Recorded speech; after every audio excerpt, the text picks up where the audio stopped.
Hey guys, welcome back to today's video. So they're going to be going through a new Texas poll, and the reason why I'm making a singular video about the Texas Senate race and this new poll, it's just one poll by Quinnipiac, is mainly because of the reason that was just very redundant.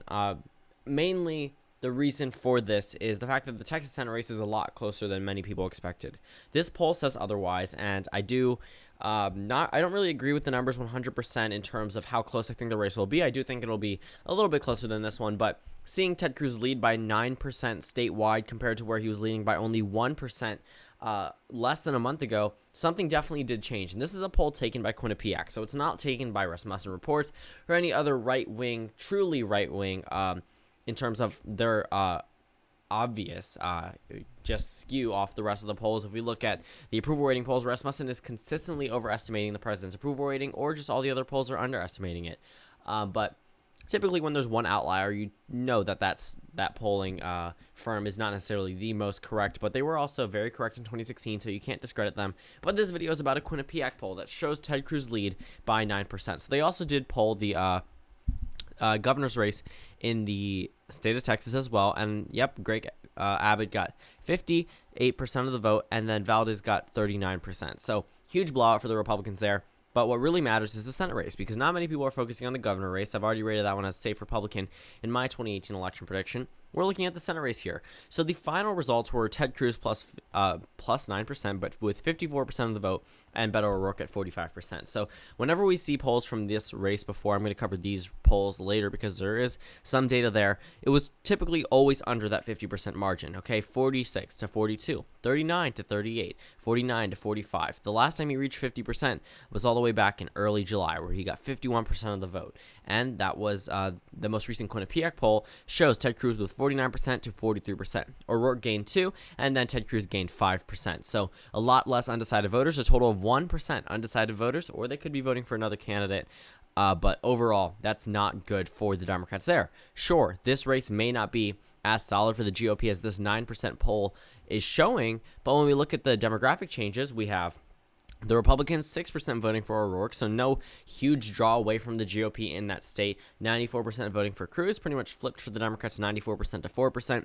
Amongst independents, O'Rourke gets 51% of the vote, but overall the general total is 54%. And again, Texas is a Republican state. This is not some bellwether state where independents truly decide where the state goes. Sure, they have an impact, but them narrowly voting for O'Rourke does not make an impact whatsoever in how this race votes and how the state votes. We have 54% of the vote, a 9% lead, but somehow the Democrat is leading by 4% amongst independents. It shows the clear plurality or majority of Republicans depending on the current party registration.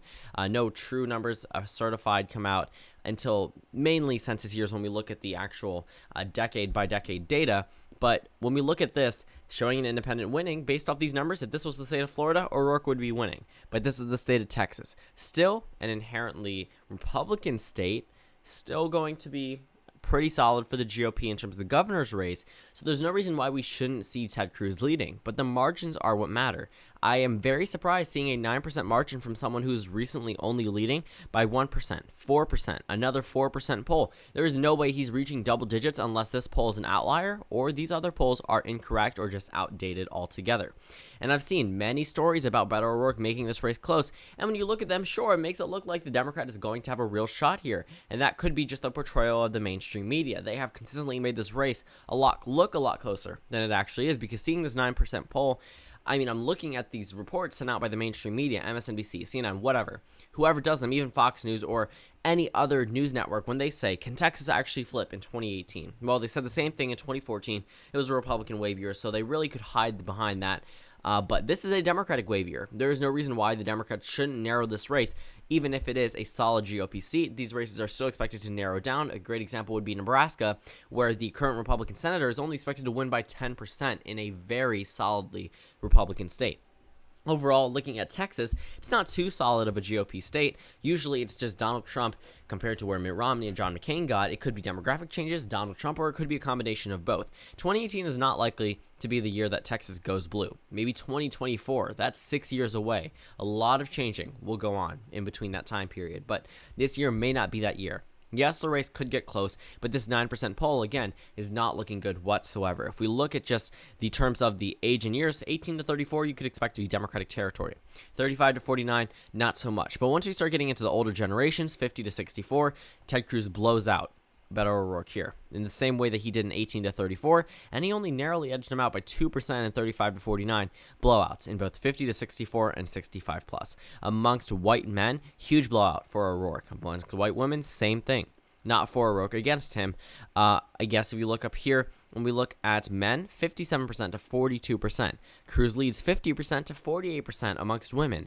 So we're not seeing that type of support that we saw for someone like Hillary Clinton, someone like Barack Obama amongst women in presidential election years, in this Senate election year, and it is a Democratic wave year. 2016 in the state of Texas may not have been the best for the GOP, considering Trump definitely did underperform what Mitt Romney got and John McCain got, but still, these numbers don't look good whatsoever. If we look at the favorability rating of Beto O'Rourke, if we look at total 43% approve and 42% unapprove, disapprove, unfavorable, whatever. Ted Cruz, 52% approve, 43% disapprove. So right now, yes, Ted Cruz has a higher disapproval rating, but also a higher approval rating, and that is very interesting, okay? Ted Cruz disapprove plus 1% more, could likely because he's better known throughout the state, but in terms of the favorability rating, it is 9% more than Beto O'Rourke. So that is something to note as well. But also, when you look at these numbers, right now, Morning Consult says Ted Cruz has a 49% approval rating. I think that number is a little bit more accurate than this one. So you could say that they are overestimating Ted Cruz supporters by 3%. But that still makes the race plus 6% for Ted Cruz, even if that is the case. And that still puts it ahead of the +4, +1, +4 against all recent polls, even dating back to July. These polls have been pretty consistent. Yes, the lead has gone up for Ted Cruz to a 4.5% lead. They haven't moved this race back into the leaning Republican column, but keep in mind we saw the same thing happen in 2016. Donald Trump narrowed down the state to a 3% margin that he led by in the state of Texas, and then all of a sudden, leading up into the general election, it became a likely Republican state. I'm not going to say that this state is going to become likely Republican, but what I do think is that this race could end up in the leaning Republican column by the end of 2018 and not the toss-up column. These numbers are not good for Democrats, but Texas was never really their huge play. That was a long shot, okay? If they got Texas, they got other states, but they can also afford to lose Texas. If we look at the map they have now, if we look at the current, the RCP Senate map, you can see where they truly are targeting. Montana, North Dakota, Indiana, Missouri, Florida, states where they currently have Democratic incumbents. And then they want to pick up in Nevada, Arizona, Tennessee, areas where they do think they have a real shot. And if they do that, right now, the Republicans would have 48 seats, assuming that they do carry Texas according to these new numbers. And that would give the Democrats a 52 to 48% majority. 48%, 52 to 48 seat majority. But right now the Republicans lead in Florida. They lead in Missouri. They lead in North Dakota.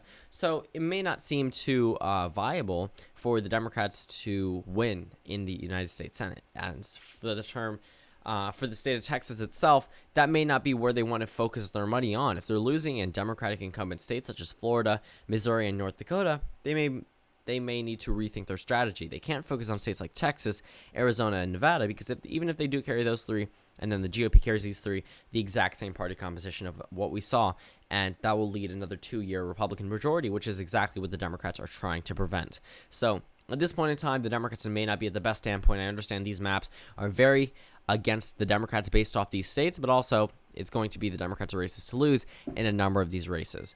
Same thing can go for Ted Cruz in Texas, in Martha McSally in Arizona, Dean Heller in Nevada, Marsha Blackburn in Tennessee. But still, these races could go to the Democrats, and even if Tennessee, Texas, Arizona, and Nevada, adding on Tennessee at this point, again, those three Republican states, Democratic states that are now leaning in the Republican column, if they go, the Republicans still retain the majority, 50 to 50. So keep that in mind. And that's assuming Montana and Indiana both remain in the Democratic column, which may not be too possible considering that the most recent poll shows the GOP ahead in the state of Indiana. So again, the Senate map, not the best. These new Texas numbers, not the best either. But there are some other polls that I will be going through today that may have more good news for the Democrats, but still it's in states that were already expected to go for the Democratic candidate. So thank you guys for watching this video. Comment down suggestions below, and I will see you all tomorrow.